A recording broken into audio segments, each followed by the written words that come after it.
इस सब ਦੇ ਵਿਚਾਲੇ ਸ਼੍ਰੋਮਣੀ ਅਕਾਲੀ ਦਲ ਕੋਰ ਕਮੇਟੀ ਦੀ ਮੀਟਿੰਗ ਜਾਰੀ ਹੈ। ਸੁਖਬੀਰ ਸਿੰਘ ਬਾਦਲ ਸਮੇਤ तमाम ਲੀਡਰਸ਼ਿਪ ਸ਼ਾਮਲ ਹੈ। ਮੀਟਿੰਗ ਤੋਂ ਪਹਿਲਾਂ ਨਿਊਜ਼ 18 ਨੇ ਜਦ ਸੁਖਬੀਰ ਸਿੰਘ ਬਾਦਲ ਤੋਂ ਅਯਾਲੀ ਨੂੰ ਲੈ ਕੇ ਸਵਾਲ ਪੁੱਛਿਆ ਤਾਂ ਉਹਨਾਂ ਨੇ ਕੁਝ ਵੀ ਕਹਿਣ ਤੋਂ ਇਨਕਾਰ ਕਰ ਦਿੱਤਾ।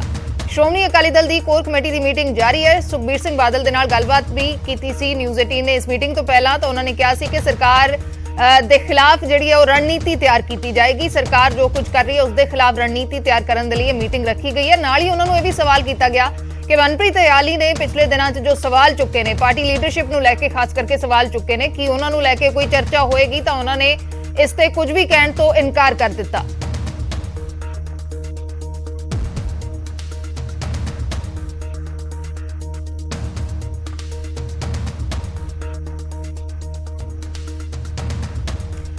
अमन भारद्वाज साडे सहयोगी जुड़े ने होर जानकारी दे लई। अमन की कुछ जानकारी कदों तक ये मीटिंग चलनी है ते हुण तक की कुछ जानकारी के किहड़े-किहड़े मुद्दे विचारे गए ने? देखो अर्शदीप, जिन्ने पंजाब दे मुद्दे ने उन्हां ते चर्चा जिहड़ी है वो कीती जा रही है। खास करके जो चंडीगढ़ दे उत्ते पंजाब दा हक है उस बाबत कि की स्ट्रैटेजी बनाई जावे और पिछली कोर कमेटियां च भी इस मुद्दे दे उत्ते चर्चा कीती गई सीगी और खास करके कि कदों प्रधानमंत्री नूं या राष्ट्रपति नूं इस बाबत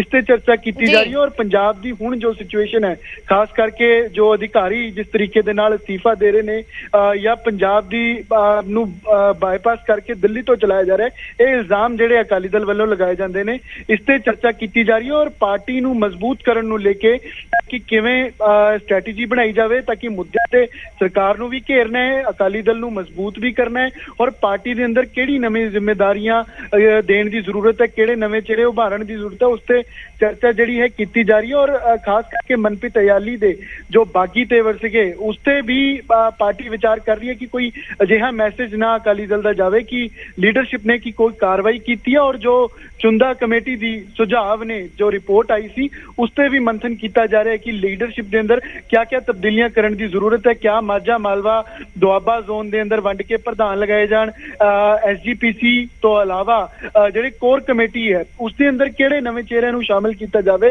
और पार्टी किहड़ी स्ट्रैटेजी दे नाल, क्योंकि हुण तक 80 पार्टी 80 ਅਤੇ 90 ਦੇ ਦਹਾਕੇ ਤੇ ਜਦੋਂ ਅਕਾਲੀ ਦਲ ਹੁੰਦਾ ਸੀਗਾ और ਪੁਰਾਣੇ ਟਾਈਮ ਦੇ ਅਕਾਲੀ ਦਲ ਨੂੰ ਉਸ ਸਟ੍ਰੈਟੇਜੀ ਦੇ ਨਾਲ ਰਿਵਾਈਵ ਕਰਨ ਦੀ ਕੋਸ਼ਿਸ਼ ਹੈ। ਤਾਂ ਉਸ ਸਟ੍ਰੈਟੇਜੀ ਨੂੰ ਕੌਣ-ਕੌਣ ਸਮਝਦੇ ਨੇ ਇਸ ਤੇ ਵੀ ਪਾਰਟੀ ਜਿਹੜੀ ਹੈ ਉਹ ਮੰਥਨ ਕਰ ਰਹੀ ਹੈ और ਚਿਹਰਿਆਂ ਦੇ ਨਾਲ ਕੋਸ਼ਿਸ਼ ਕਰ ਰਹੀ ਹੈ ਕਿ ਉਹ ਚਿਹਰੇ ਲਿਆਉਂਦੇ ਜਾਣ ਜੋ ਜਿਨ੍ਹਾਂ ਦੀ छवि भी अच्छी होवे और सिख पंथ नूं लेके भी किसानी नूं लेके भी जिहड़े मुद्दे चुकते रहन और पंजाब सरकार नूं जिन्हां मुद्दों से घेरिया जाए। तो इस तमाम चीज़ों को लेके कोर कमेटी की बैठक जारी है और चर्चा की जा रही है। अगले कुछ ही मिनटों कह सकते हैं कि बैठक खत्म होएगी और लीडरशिप वालों डिटेल दी जाएगी कि क्या क्या तब्दीलियां ते फैसला होया है, क्या कोई प्रधानगी या एक्टिंग प्रेजिडेंट लगाउण ते कोई फैसला फाइनल होया है या उस ते पार्टी ने चर्चा की और किस तरीके की चर्चा है, किहड़े-किहड़े चेंजेस किए जाएंगे। अर्शदीप जी शुक्रिया अमन पूरी जानकारी दे लई। तां चर्चा इस वेले भी हो रही है, काफी सारे मुद्दों नूं लैके चर्चा हो रही है। कोर कमेटी की बैठक जारी है श्रोमणी अकाली दल की